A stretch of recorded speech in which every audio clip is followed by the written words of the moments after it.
This is the beginning of the budget processes. We will continue to make the case. Facing a projected $12 billion budget gap for the city this year, Mayor Mamdani is placing blame on the Adams administration for mismanaging finances. I lived there for 12 years. I think every mayor should live there.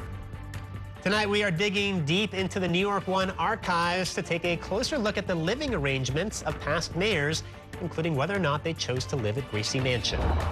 And later tonight, I'll be joined by State Senator Kristen Gonzalez to talk about regulation of the artificial intelligence industry.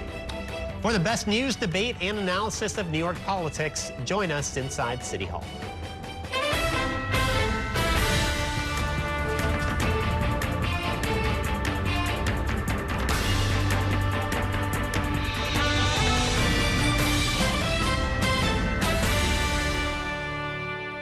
Good evening and welcome to Inside City Hall for Friday, January 16th, 2026. I'm Bobby Kuza. It was a mixed bag of wins and losses for Mayor Mamdani today as he faces financial headwinds and looks to continue his fight for tenant rights. Our Kelly Mena joins me now with more on tonight's top story. Good evening, Kelly. Good evening, Bobby. And you can't win them all, but Mayor Mamdani is learning that slowly but surely. Only 16 days into office, and he's already facing some major challenges and even some losses. We cannot have it such that a New Yorker would go to sleep on a Friday and wonder if on a Saturday their basic services will be in doubt. The city's coffers are facing some serious troubles. According to a report from new city comptroller Mark Levine, the city's facing an over $12 billion budget gap over the next 2 fiscal years starting in July. The comptroller and the mayor laid the blame on mismanagement by former administrations. It is a reflection of the budget practices of the previous administration, which just underestimated expenses and pushed them into the future. And now we're really paying the price. What we are inheriting is not just a administration in the prior one that exhibited incredible fiscal mismanagement, but also a decades-long effort from former Governor Cuomo to pilfer from city coffers at each and every turn. The city's rocky fiscal future only added to another headache for Mamdani. On Friday afternoon, a judge approved the sale of thousands of rent-stabilized apartments over the objections of the Mamdani administration. Lawyers for the city had argued that the buyer, Summit Properties, had an egregious track record as an NYC landlord with thousands of open violations for things like mold, leaks, and infestations. Despite the pushback, Summit Properties was able to purchase the units as part of a 93-building portfolio for $451 million. The ruling handed Mamdani and his administration a blow to one of their top campaigns.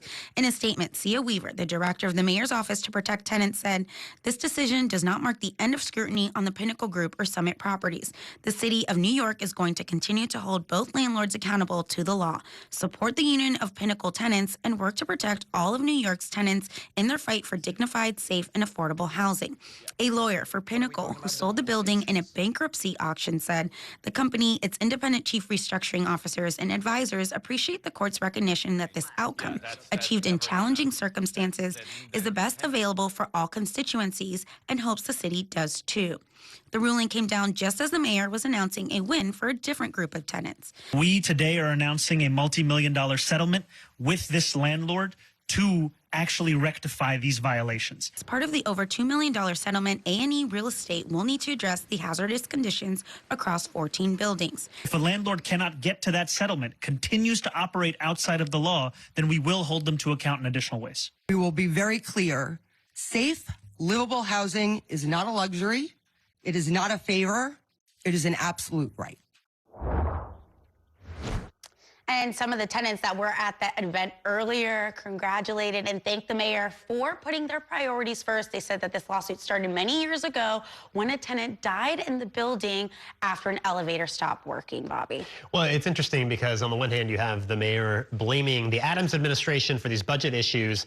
But then, some of these other cases, like the one today where the tenants, won this case, this started under Adams, right? This was a lawsuit that was brought years ago under Adams HPD, right? Yeah, and really with the help of City Councilman Shaker Krishnan, who was there today, who was alerted to the situation, brought it to the city. Then they brought this case against the landlords, A&E Real Estate Company, and had been fighting for years for just repairs, some minor things as of getting the elevator to work, some electrical wiring that was hanging out, just things, everyday things that they needed repaired that were just going unnoticed. And part of the lawsuit for that particular group of buildings also included stopping tenant harassment. Many of the tenants say that for part of the strategy they claim from that property group was not doing these repairs for long periods of time to hopefully wait them out and then get them to leave the apartments and then be able to raise the rents. And so that was also part of the strategy with that lawsuit, was get these repairs done as quickly as possible and also keep people in these rent stabilized apartments, because we cannot forget that Mayor Mamdani's #1 campaign promise is this affordability and making sure that people can stay in apartments that they can afford. So these budget gaps that we were hearing about today from the new comptroller, I mean, we're talking about billions of dollars, and not in the out years. This is the current budget. So, I mean, these are real budget cuts that might be coming down the pike sooner than later. Yeah, and you know, the comptroller, when I asked him, is he in support of maybe taxes? Is he thinking that there's going to have to be some budget cuts coming from the mayor's office? He didn't go one way or the other, but he did say that there are challenges and some serious questions and reviews that need to be made. He said that he's having conversations with the Mamdani administration about it. I tried to ask the mayor if he's looking at potential budget cuts coming up. He didn't answer my question. But, you know, for it's not just these budget cuts already, or this budget gap that the city's already facing from previous under budgeting, but it's also what could potentially change with this federal, with Trump in office and these federal funding cuts that the city could potentially see starting February 1st. That is not going into account at all. So it's all of these things kind of coalescing at once. The mayor's preliminary budget isn't due until February 17th. So that's when we'll see where exactly his priorities lie. Did he have to cut programming in certain places? And was he able to find some efficiencies? This is the mayor's first budget process here in the city, so it's going to be interesting how he navigates it. And it looks like there may have to be some raising of taxes. How that happens, it's unclear as of right now. February 17th is right around the corner, so he's got some work to do pretty quick. All right, Kelly Mena, thank you so much for that report. Also this evening, 15,000 private nurses are currently still out on the picket line. It is the largest nurses' strike in city history and is now in its 5th day. The nurses union met earlier today with mediators and management at 3 Mount Sinai hospitals. And New York One's Lewis Finley is at the hospital's main campus in East Harlem. He joins me now with the very latest. Good evening, Lewis. Yeah, good evening, Bobby. We're coming to an end of day 5 of the nurses' strike. The nurses on strike have gone home for the evening, but it's all but certain that the strike will go on into the weekend. Now, here's where things stand. Mount Sinai is currently at the bargaining table with the nurses union. We're learning that New York Presbyterian is now working through the federal mediator to schedule its next bargaining session. Montefiore, on the other hand, is not negotiating today, and it's unclear when they'll resume discussions. Nurses have gathered on the picket line in the bitter cold, fighting for 3 key issues. Those issues are health care benefits, safe staffing levels, and protections from workplace violence. Here's some of what nurses we spoke with a little bit earlier today had to say about where things stand right now with negotiations. It's only right that the people that are taking care of the people in the communities, it's only right that we get benefits and that we're taken care of as well, because if we're not taken care of, how are we going to take care of the patients? All I want to do is go into work and be able to do my job safely and effectively and care for the community I love. We need a lot of staff, we need a lot of hands to help, and if they're carrying their own patient, no one's going on break. It's really unsafe. And the only statement we have today from the 3 health systems is from Mount Sinai, saying in part, quote, "We have extended our contracts for agency nurses to ensure we have a workforce willing to provide care to our patients. We are onboarding an additional complement of agency nurses focused on specialty areas so that we can rapidly bring our scheduled surgical volumes back to normal." Now, in the interim, the hospitals are keeping their temporary units open. through those agency nurses to fill the gap for the some 15,000 nurses currently on strike. Bobby. All right, Lewis Finley, thank you so much for that report. It's time now for a break. Coming up, protests against the immigration crackdown in Minneapolis continue as President Trump threatens to invoke the Insurrection Act. Stay with us. We are back in a minute.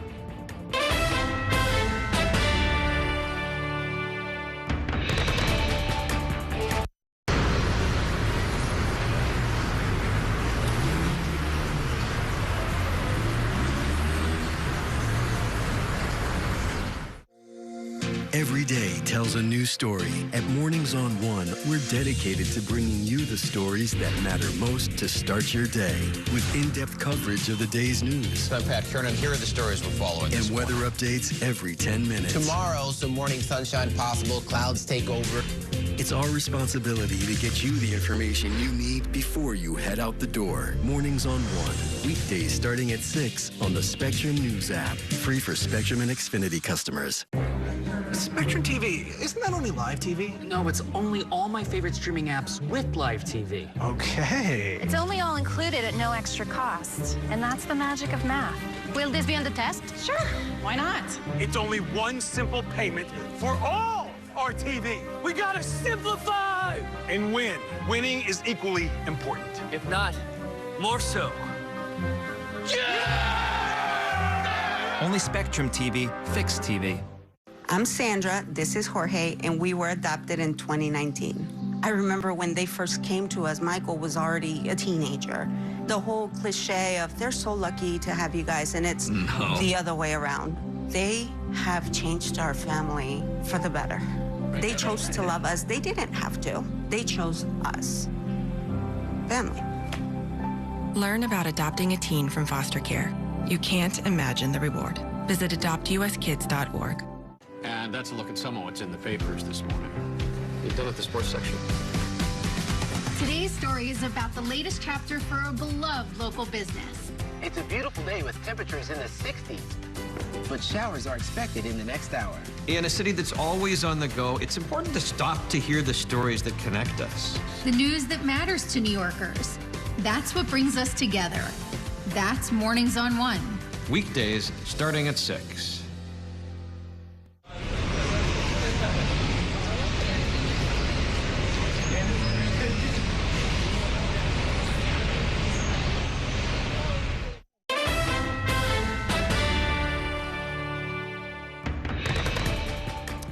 Welcome back to Inside City Hall. Protests in Minneapolis against immigration and customs enforcement are stretching into the weekend as the American Civil Liberties Union heads to court, accusing ICE officers of stopping and detaining people based only on their race and ethnicity.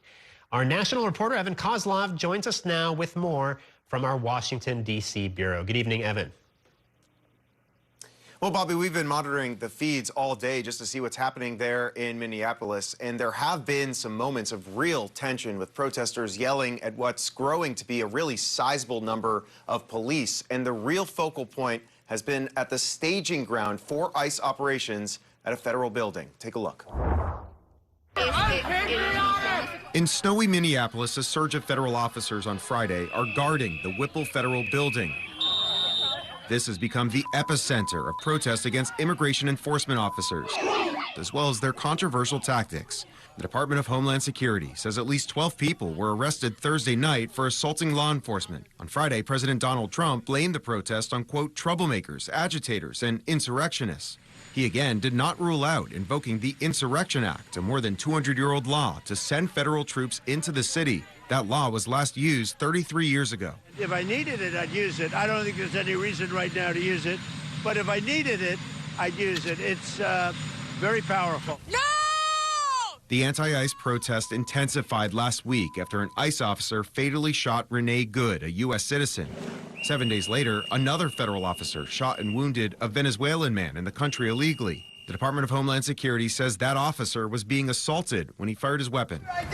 Critics say the tactics of federal officers carrying out the president's enforcement agenda have been overly aggressive. All right, can we see an ID, please? I am a U.S. citizen. And a new class action lawsuit by the ACLU of Minnesota accuses officers of targeting people based on their ethnicity and race. In the complaint, we detail disturbing facts regarding the ongoing assault against the rights of people in Minnesota who federal agents perceive to be Somali or Latino.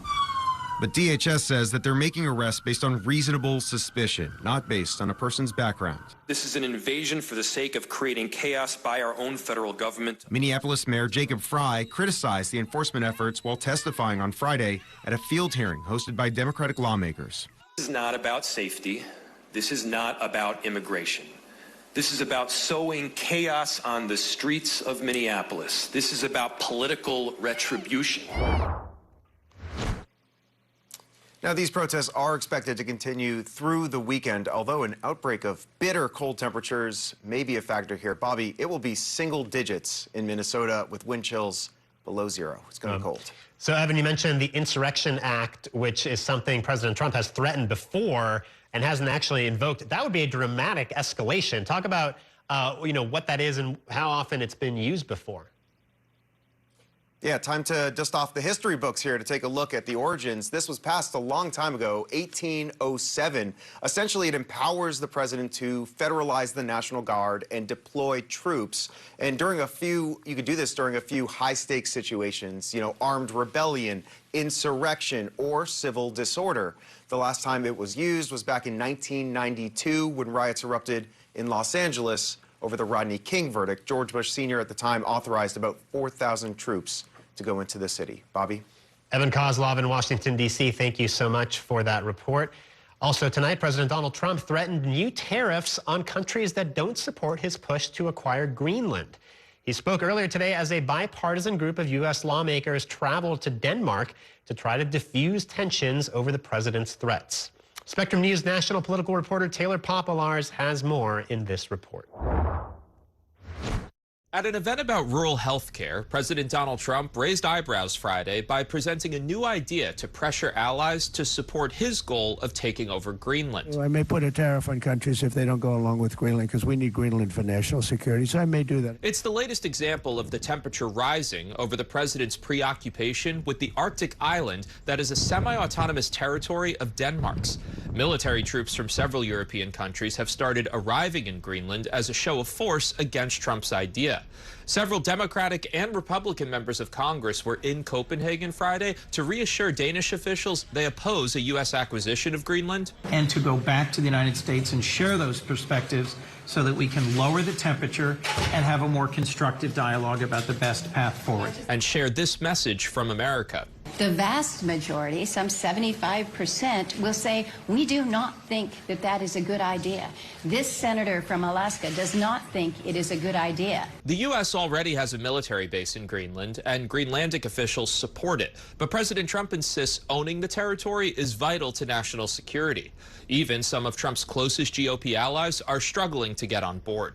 It's an intriguing idea. I'm still processing it, but we'll see what happens. The foreign ministers of Greenland and Denmark came to Washington this week to meet with Vice President J.D. Vance and Secretary of State Marco Rubio. The Danish foreign minister said there was a fundamental disagreement over the president's goals, but the two sides agreed to form a working group to continue a dialogue. Reporting at the White House, Taylor Popolars, Spectrum News. It is time now for a break. Coming up with Mayor Mamdani officially moving into Gracie Mansion this week. We will take a closer look into the history of past mayors who did or did not spend their nights in Gracie Mansion. Stay with us.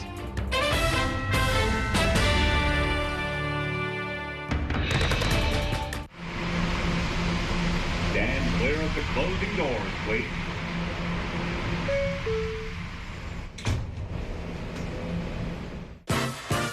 There's nothing quite like the feeling of going to the theater. Onstage celebrates that excitement every week by taking you behind the scenes with the latest news and in-depth interviews of the hottest shows on and off Broadway. So grab a seat, because this is a show you won't want to miss. Join us every Saturday and Sunday at 7:30 p.m. for Onstage. Onstage is presented by your Tri-State Cadillac dealers. Discover which Cadillac is right for you and elevate your journey. It's only a hike. It's only made possible by Spectrum Business connecting healthcare providers of all sizes. Like hospitals relying on the Spectrum Fiber broadband network with industry-leading reliability. Practices keeping patient data safe with advanced security. pharmacies accessing records in the cloud without fail. It's tailored connectivity solutions built for life-changing moments. It's only a hike. It's only everything. Spectrum Business. Mom was always organized, but she started forgetting to pay her bills on time. And she'd buy the same gifts over and over. Telling the girls about my Alzheimer's diagnosis was really hard. At first, we had our cries, but then we were like, okay, let's make a plan. Early detection gave us time to adapt together. It's so important for you to think about what you can do and making the most of what you have. If you or your family are noticing changes, it could be Alzheimer's. Talk about seeing a doctor together. From my time growing up in Queens watching New York One to my time reporting here, I've seen how quickly a story can change. At News All Day, we bring you the news as it's happening, from around the boroughs to local government to your neighborhood, because our city never stops moving.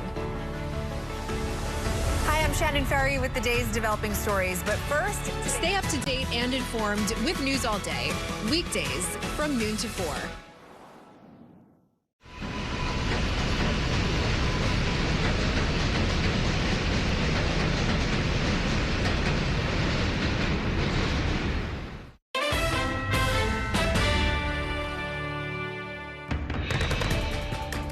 Welcome back to Inside City Hall. Tonight we are introducing a new segment we're calling Flashback Friday, a dive into the New York One archives.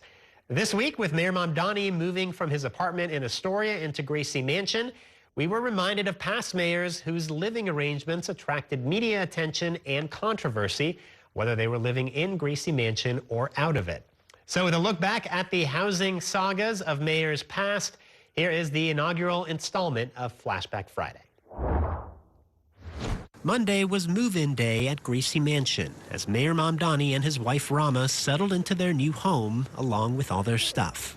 Tonight will be the first night that I sleep in Gracie Mansion. But Mamdani was initially non-committal about moving out of his rent-stabilized apartment in Astoria, which brought to mind another mayor.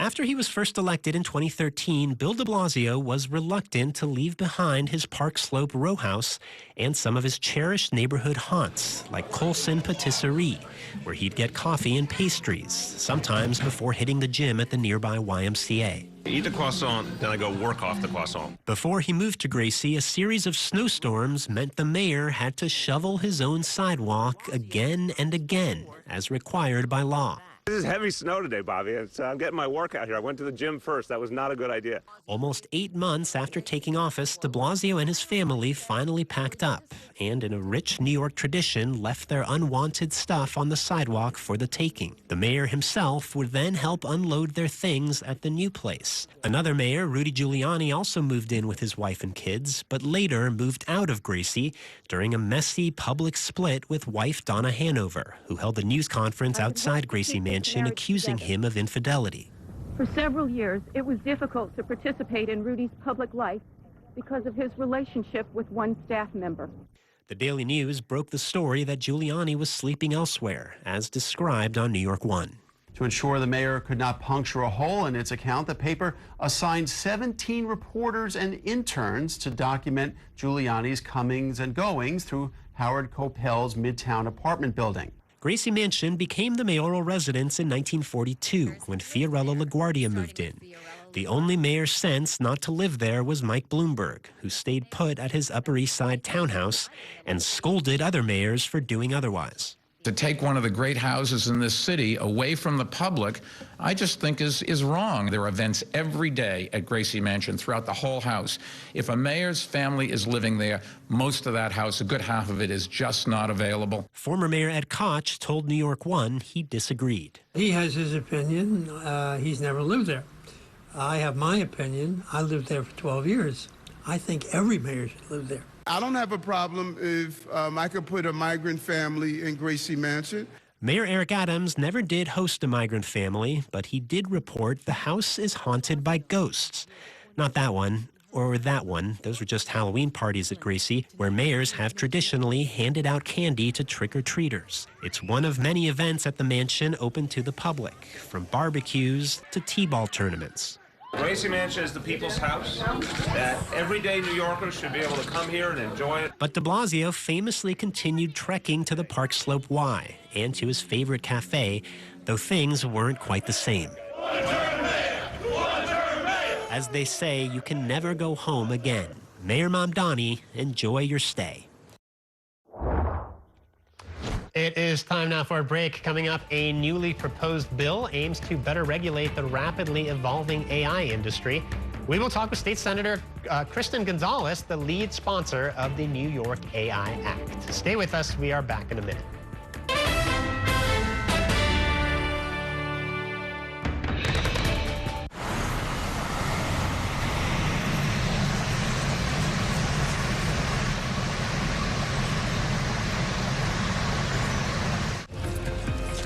My time at New York One has shown me that in the city that never sleeps, the news never stops.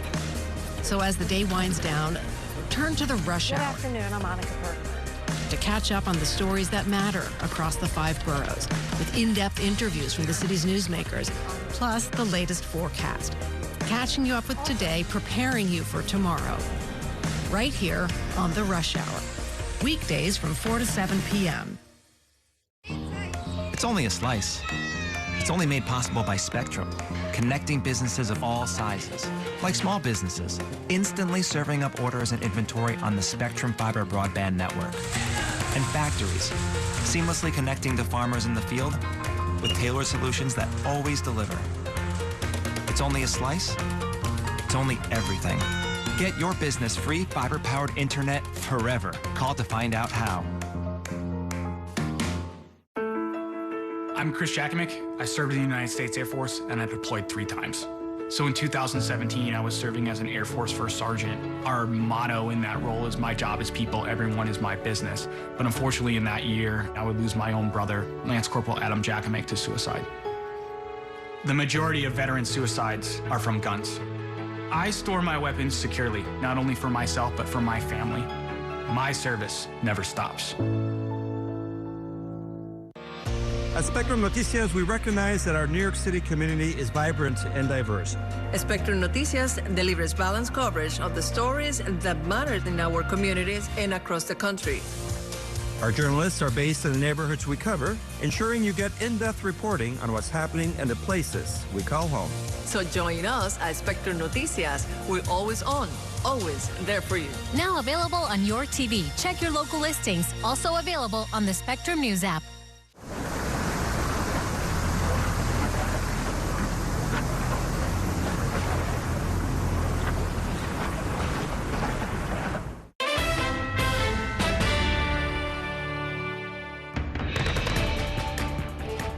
Welcome back to Inside City Hall. The State Senate's Internet and Technology Committee held a hearing yesterday examining potential risks and solutions of using AI in areas like hiring, healthcare, and financial services. It comes as some local and congressional lawmakers look to boost regulations on the rapidly evolving technology. Joining me now to discuss this and much more is State Senator Kristen Gonzalez. She is the lead sponsor of the New York AI Act and serves as the chair of the Senate's Internet and Technology Committee. Her district spans Brooklyn, Queens, and Manhattan. Thank you for joining us. Thanks for coming back on the show. We appreciate it. It's so good to be here. So talk first. There's a lot of AI legislation floating around right now, but talk first about your bill and this hearing yesterday where you guys heard from people on both sides of the issue, right? Yes. So my bill is the New York AI Act, and it seeks to regulate everyday uses of artificial intelligence, but in high-risk scenarios. So that's when these tools are making a decision about our lives. That could be in housing, that could be in healthcare, and that could be in financial services or others. And what we did in this hearing is we had representatives from labor, from the private sector and industry, from healthcare, from community organizations on the ground. We had advocates. And across the board, what we're seeing is a need for regulation because the harms are there, but certainly a robust discussion about how to get there. Talk about some of the cases where we have seen, you know, issues of discrimination or some kind of bias baked into these AI automated processes. Like, what are some of the most harmful examples we've seen? That's a great question. So I think one of the most notable ones that happened a couple of years back was United Healthcare using it for insurance decisions with a 90% error rate. But that's not the only time it's been used in housing applications where it's shown bias against, of course, housing applicants. Recently, there was a lawsuit against Workday, and that has now been certified as a class action lawsuit that has said that their hiring tools have been discriminatory. The lead person in that case is over 40. They are a Black American and also deaf, and they've received not only hundreds of rejections, but they've received it with expediency faster than any human could have reviewed their resume. So there are real life impacts when we're fully automating these decisions. And not only are those real life impacts pervasive across industries, but we're also seeing that it's happening disproportionately against marginalized groups, which is why we have to have a robust conversation around algorithmic bias and discrimination. So what you hear from the AI companies is that regulations like this are burdensome and that they restrict innovation, and that there's also, in New York, for example, there's already anti-discrimination laws on the books to enforce these kinds of things. I mean, aren't those things true? Yeah, you know, we hear a lot from industry that they want to see in action, that they would rather not see regulation because they're worried about us getting in the way of innovation. But all of our bills are so intentionally written to focus on the use case and application and not on regulating the technology itself, which means we can continue to develop new technology, continue to innovate, but of course have appropriate guardrails. I see AI like a car. It is a new tool. It can get us to some really great and fast places. But we haven't built the roads or the stop signs or written the traffic laws to keep us safe. And one thing I've heard that's resonated with me is when the car was first introduced, it actually ended up going faster once they introduced the brakes.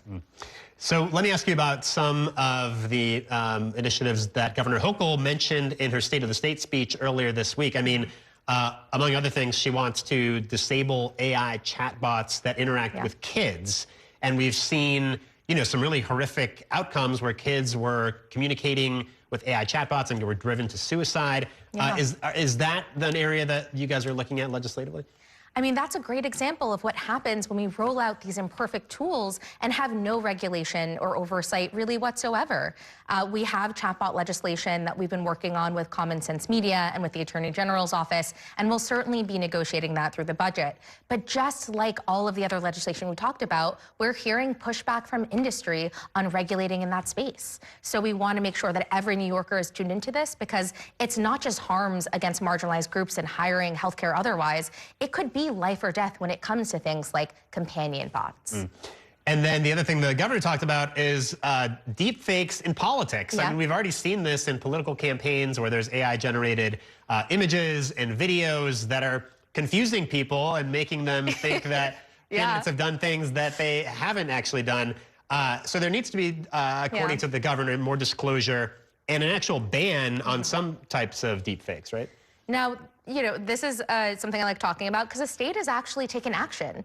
A couple of years ago, through the state budget, I passed the New York Fair Act, which was the first time we were setting a standard for what is deceptive media in political communications. And we said that there needed to be watermarks and disclaimers, but we've seen some abuses of that. I think the Cuomo ad was a really good example in the last cycle. We want to be stricter and we want to build on that, but there are always First Amendment concerns. So I'm excited to work with the governor's office on good language here, but we certainly want to see the language to make sure we're putting forward a strongest version of a bill, but also protecting our First Amendment rights. And so when you mention, you know, some of the exceptions like satire, I mean, I guess the idea is if you see an AI video and it's, you know, obviously ridiculous and kind of meant to be funny, that's one thing.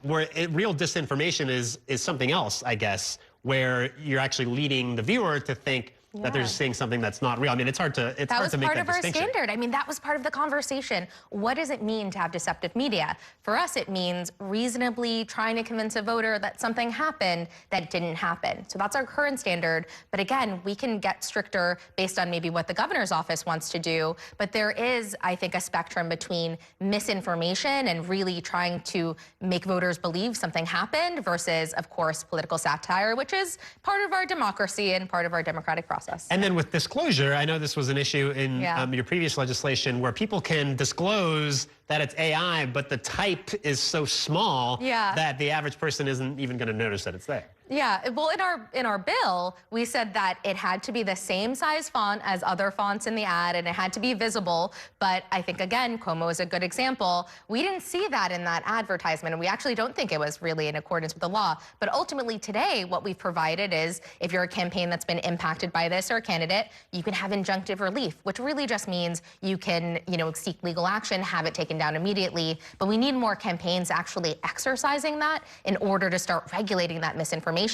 Because we're also not seeing a lot of these social media platforms being proactive enough in taking down disinformation and, of course, deepfake ads. Talk a little bit about what we're seeing out of Washington, because one thing you hear from the AI industry is, well, we can't have this patchwork of regulations, one state and the other. It should be something that's national on the federal level. But we're not seeing anything out of Washington. If anything, they're trying to block regulation, right? I think that's right. They actually, the Trump administration signed an executive order and that created an AI litigation task force that is threatening to litigate states that are, being overburdensome with our legislation. But we have to act because the harms are here. And I really do want to say, for every New Yorker, the inaction piece only benefits tech companies. It only benefits tech oligarchs who are friends with the Trump administration, and who it hurts in the short term. It hurts us, marginalized New Yorkers. It denies us opportunities. And these, of course, large language models continue to take our information and our data and our intellectual property and use it for their tools. So we have to see state legislation because New Yorkers deserve to be protected. What is your worst fears about the technology? Because, there's job loss, there's kids using AI to cheat on exams and to write their school papers, but then there's potentially really catastrophic outcomes, right? If this gets sort of out of control without any guardrails. Oh, well, I am someone who, as a regulator, I try to live in between. There are AI Zoomers who want to see it solve every problem in the world, and Doomers that feel like it's going to be the end of civilization. I think I see that there are real risks from the frontier models, which we regulated, and I'm very happy to say that we did. The RAISE Act was signed into law, regulating the big existential issues like nuclear, bioweapons.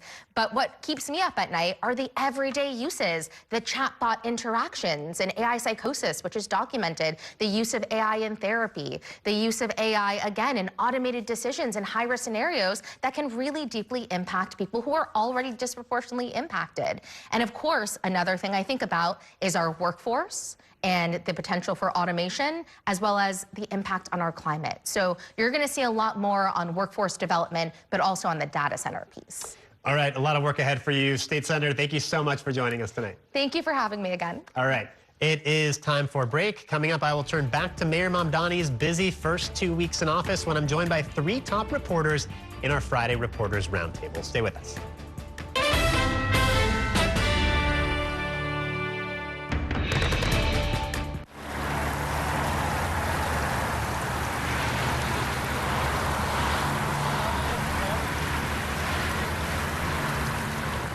After 30 years of forecasting for New York, I've learned it takes a dedicated team to cover all the weather our city has to offer.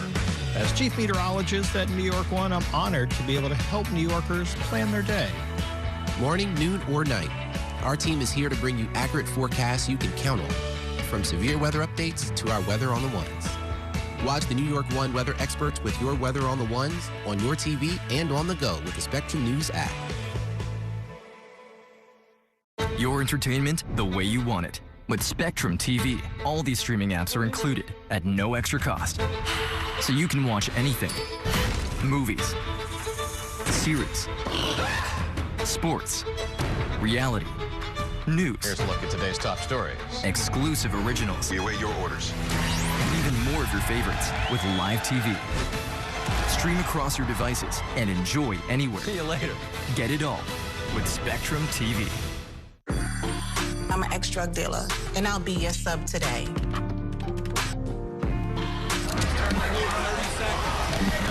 2 milligrams of fentanyl can be lethal.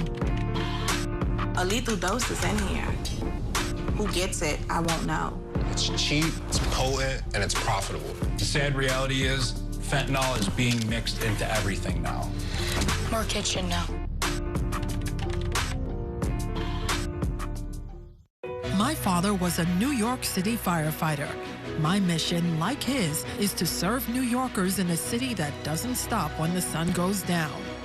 Being with New York One since the beginning, I'm now honored to join you even earlier each weeknight.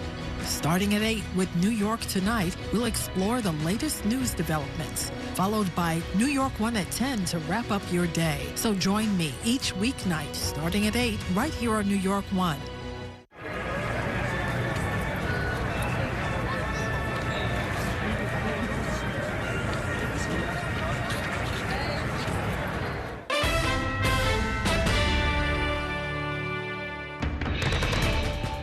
Teach our children how to embrace the blockchain technology. I haven't yet met the ghost or heard from the ghost. One thing that we will change is we will be installing a few bidets into Gracie Mansion. We demand ICE get the hell out of New York City. We will not allow masked ICE agents to storm our schools, our daycare centers, our hospitals, our houses of worship. Governor Hochul's speech was devoid of any solutions to any problems that everyday New Yorkers have. I'm calling on all of our partners in Albany to ensure that we can not only fund the city's day-to-day operations at a continued scale, but also that we can fund our affordability agenda. And I do believe that raising taxes on the wealthiest New Yorkers and the most profitable corporations continues to be a critical part of that. Let me say this. I don't believe in raising taxes for the sake of raising taxes. In the coming weeks, I will be laying out even more plans to help bring back affordability. And again, remember, that's a fake word by Democrats. Starting February 1st, we're not making any payments to sanctuary cities. So I say this. You touch any more money from the state of New York, we'll see you in court. Welcome back to Inside City Hall. That was a look back at some of the week's top political stories, including the governor's State of the State address. And joining me now to discuss all of this are three top journalists in our Friday Reporters Roundtable. Chris Sommerfeld covers City Hall for the New York Daily News. Annie McDonough is a senior City Hall reporter with City and State New York. And Clayton Guzza is the editor of Transit and Infrastructure at WNYC Gothamist. Thank you all for being here. So let's start with the State of the State, which is sort of the big event of the week. I mean, all eyes were on Kathy Hochul, especially among us in New York City, to see if she would show some love to Zohran Mamdani and his political priorities. We got some of that in the speech. Annie, let me start with you. What were your takeaways in that regard? I mean, we knew this was coming from the announcement last week that she was going to be starting out a pathway to universal child care, still a ways short from anywhere universal, but she's giving him the runway he needs to say, I'm making progress on this major campaign proposal in his first year. So we heard that at the very top of her speech. It's something that's going to help her, I think, in her own affordability-centric re-election campaign. But there were some silences, too, like on free buses, another one of Mamdani's top proposals. There was no scenario where she was going to give him everything, you know, he wanted on day one of her sort of session, but it was enough to, I think, keep their partnership looking pretty strong right now. And then I think, too, she came out on New York One right after the State of the State and all of a sudden opened the door to the free buses proposal after having been skeptical of it for a while. So I think we're seeing the governor trying to really signal that she's going to be a big partner for Zohran Mamdani because she thinks that that will help her own re-election chances. Yeah, you can't really look at any element of that speech without acknowledging the fact that she's up for re-election this year, right? And she doesn't want to, she wants to appeal to Mamdani's base and not necessarily alienate it. So while she's leaving the door open for free buses, she's not necessarily going to give him that money. Mamdani still has levers in the city budget to make buses more affordable for people, to expand the Fair Fares program, which offers half-price transit fares to low-income New Yorkers, raising the threshold level. You have to make like a very low amount of money to qualify for that right now. But one thing we highlighted in our Weekly on the Way newsletter this week is one piece of daylight revealed in that speech is that Hochul wants to double down on this program called Scout. It essentially it sends mental health outreach teams into the subways alongside police officers, and when they diagnose people to be mentally ill, they forcibly remove them. Mamdani has indicated he doesn't support police involvement in homeless outreach, and this program has been celebrated as highly effective for these, like, you know, several hundred or couple thousand very specific cases of mental illness in the subway where they forcibly remove them. There is daylight there in terms of what Mamdani wants and what Hochul's doubling down on in this executive budget. And Clayton, you've covered transit for many years. She also talked about the Second Avenue subway and taking it it in sort of a whole new direction across 125th Street, which is that's really kind of a pie in the sky. It's crosstown Harlem subway now, not necessarily a 2nd Avenue subway. So right now the MTAs, they're funded, pending some federal mishigas on federal funding, but they're extending the Q train up from 96th Street and 2nd Avenue, up 2nd Avenue over to 125th and Lex, right? The MTA's thinking it's like, well, we've got this tunnel boring machine, this giant thing that digs out and builds a tunnel. What if we just left it at 125th and Lex and continued digging through Harlem? What this does put on the back burner, so she's saying we're going to prioritize this as the next phase. Forever, the MTA said, hey, the next 2 phases of this project will go down 2nd Avenue to Houston, and then eventually the financial district, make a new line called the T. That's on the back burner for now. Now we're turning, what Hoka wants is this vision for kind of a question mark Q line that wraps around Central Park and in Manhattan. All right, you guys, Andy and Chris, have spent a lot of time with the mayor this week. He's been doing events every day. He's moving into Gracie, as we heard him talk about. I mean, what are some of the highlights for you of what he's been doing these past couple of weeks in terms of the announcements he's been rolling out and some of the appointments that he continues to make to some top positions in his administration? Maybe this is just like me going on in the city following him, but he's everywhere physically. And I think that is very intentional. There's been one day, I think, one Sunday where he wasn't doing a public-facing press conference. But apart from that, he's had at least one appointment or policy announcement every single day. I think we can expect that for the rest of his first 100 days in office at least. I think Staten Island is the only place he hasn't been yet since inauguration, so maybe that's coming up soon. But I think that from a pure PR comms perspective, he looks like he's getting stuff done. I think we have questions about how important the impact of some of those announcements will be, and I think some frustration with how thoroughly those questions are being answered so far, but it's somewhat natural. But if you're just looking at from the image he wants to project, he's everywhere and he's very active. And I think on policy, he's really done a lot of Department of Consumer and Worker Protection announcements, which I think is very deliberate. He ran on affordability. DCWP is the agency that basically enforces consumer laws. So I think he's trying to make as many announcements on that front as possible to kind of signal to his base that this will remain my focus. He's put DoorDash on notice. Saying, Exactly. Hey, I was about to say, all the app-based companies, Uber, DoorDash. DoorDash was the first funder of a main pro-Cuomo super PAC in the primary in the election. Yeah. They donated $1 million to this Fix NYC super PAC. DoorDash, and not a friend of Mamdani in that campaign, and now he has this new Consumer Protection Commissioner, Sam Levine, who from the Biden administration, who worked for Lena Khan under the FTC, really targeting them. Right. Yeah. All right, you guys hold it there. We are going to take a quick break. I'll have much more with these reporters in just 2 minutes. Stay with us.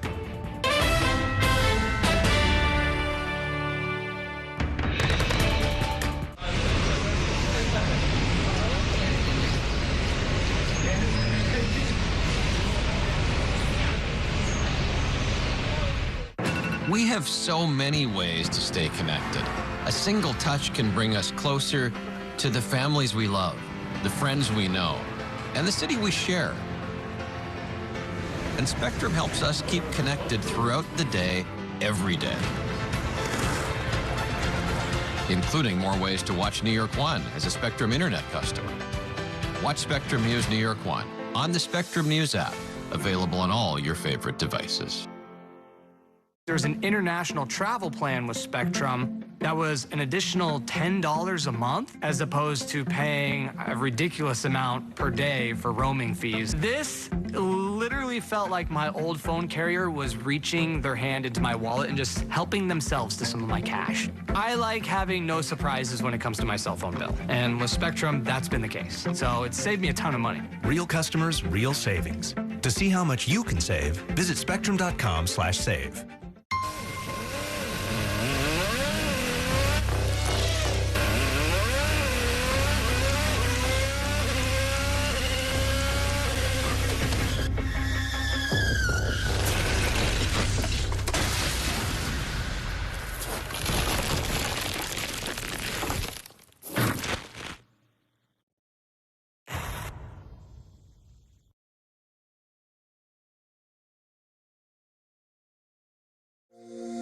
Every day tells a new story. At Mornings on One, we're dedicated to bringing you the stories that matter most to start your day. With in-depth coverage of the day's news. I'm Pat Kernan. Here are the stories we're following. And weather updates every 10 minutes. Tomorrow, some morning sunshine possible. Clouds take over. It's our responsibility to get you the information you need before you head out the door. Mornings on One. Weekdays starting at 6 on the Spectrum News app. Free for Spectrum and Xfinity customers. Stand clear of the closing doors, please.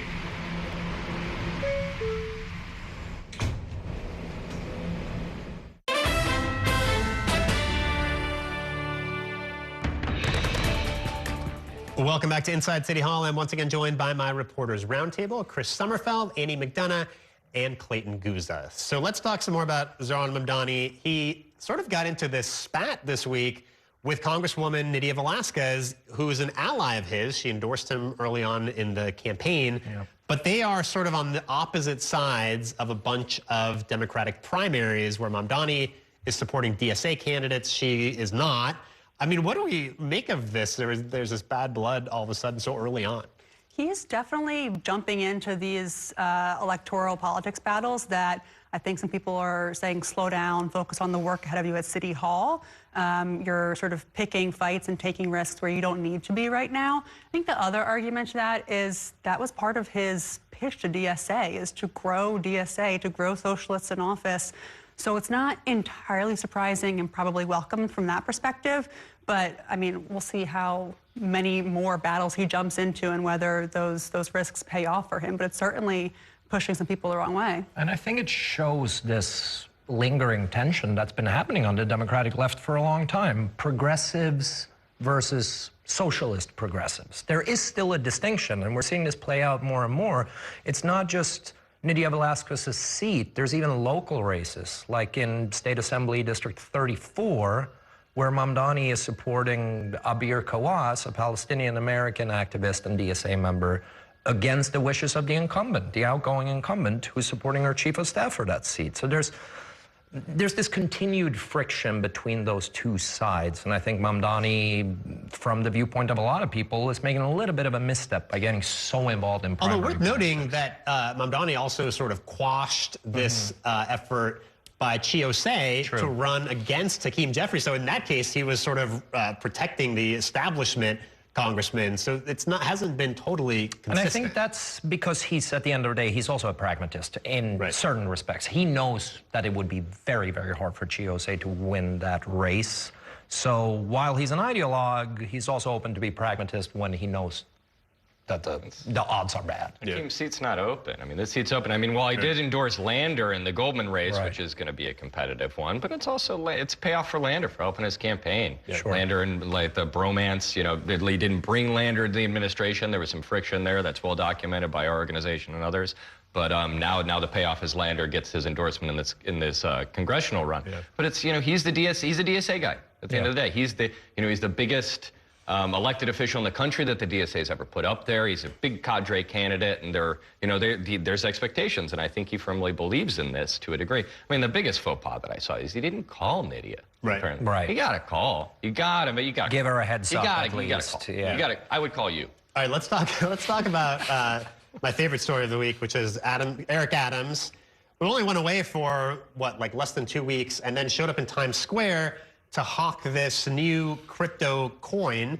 And within a matter of hours, it became clear that this appeared to be a scam, right? And you were there at the press conference. And it's the least surprising news story of the week to me that this ended up being a scam. I think if you look at the way he did the rollout, there was zero transparency about who his partners were, zero detail about what causes this money would go to, like what specific nonprofits fighting anti-Semitism or educating kids about blockchain this would go to.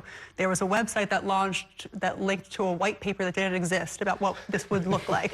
So like, and Adams said, if you want to know my partners, go to the website. And then that didn't make sense.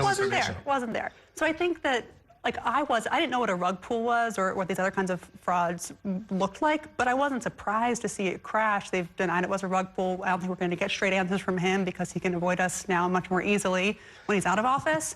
But if there's a bright side, maybe people who want to regulate crypto know what a rug pull is now, and there's a bill in the state legislature that would make it illegal. Maybe that moves forward because Eric Adams brought some attention to this issue. I will also say, like, lost in all of this is that there's still $1 million missing. Well, hey, if you take his let's take him at face value. Let's assume that he's being honest. That $1 million is going apparently to fight anti-Semitism, anti-Americanism. I'm going to be really eager to see the accounting for that. But it highlights how unregulated crypto is. It's this Fugazi currency. The last time I heard of a rug pull was, remember, the Haktua girl made a coin and then similar thing, and did a similar thing, and then everyone got mad at her. But now she's more rich because from the Haktua. She ran off with the money. Yeah, you get to. But for Adams, like, for this to be his reappearance in public life, and then for it to seemingly be a scam. I mean, this is the guy who's like, you know, who got in a lot of trouble, who's indicted by the feds for corruption, and then this is his comeback. It's just, I don't know what to make of it. It's just classic Eric Adams, and I will even say people close to him, like Brock Pierce, who's a billionaire and a crypto executive, even he's admitting that this, like, Eric, this was bad. You should have called me first so that I could have double-checked the fundamentals, because everyone in the crypto community thinks that you're engaged in a scam. It has all the hallmarks of it. Let me ask you guys, just about a minute left, but you've been covering Mamdani in office for a couple of weeks now. What kind of differences do we see from the Mamdani relationship with the press as compared to the Adams relationship with the press? I think he's trying to be charming in a way that Eric Adams wasn't towards the end. We see him a lot more often than we saw Eric Adams. But I was saying earlier, like, I still have some frustrations with his avoiding answering questions and sort of talking in verse when he's answering questions. Well, and Chris, he's not coming after you Not yet. The way that Eric Adams was. So he has not called me dark and sick yet, so we'll see about that. Give him a couple of years. Not threatening to arrest you yet. Yeah, exactly. All right, guys, we are going to leave it there. Chris Sommerfeld, Annie McDonough, and Clayton Guzza, thank you all for joining us, and that is going to do it for tonight's show. Stay tuned for another episode of our weekly national political show, The Big Deal, with Errol Lewis at 9 o'clock tonight. Thanks for watching, everybody, and have a great weekend. We are off Monday for the Martin Luther King Jr. holiday. We will see you the next time on Inside City Hall.